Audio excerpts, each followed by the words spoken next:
پر اللہ کی رحمت کا منظر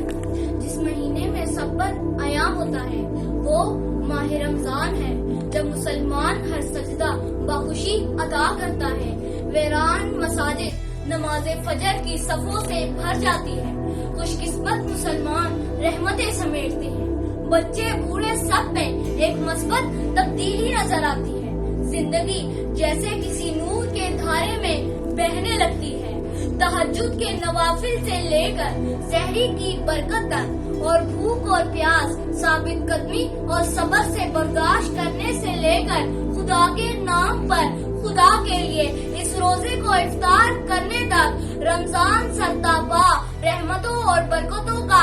پیکر ہے علی وقار۔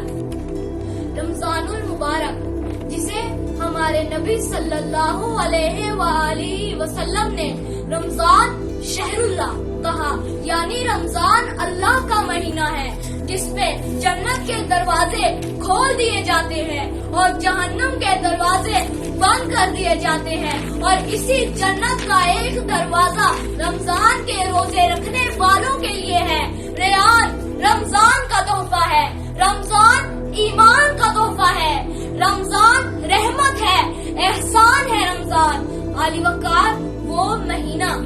جس میں ہم اجداد کو عبادات و عطاعت میں مشغول دیکھتے ہیں،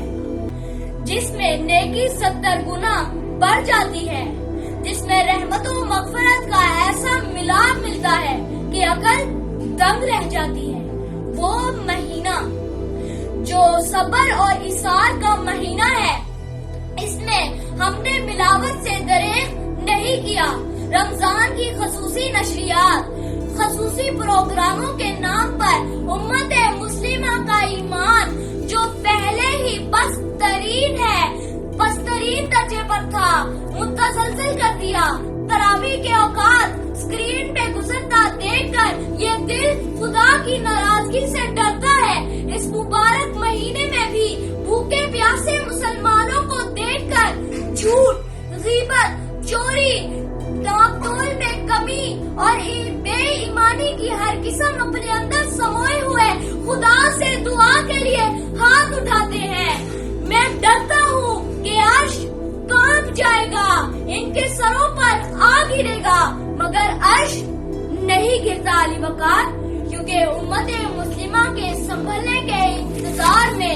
یہ ماہ کریم دن رات نعمتوں اور رحمتوں کی بارش کرتا ہے۔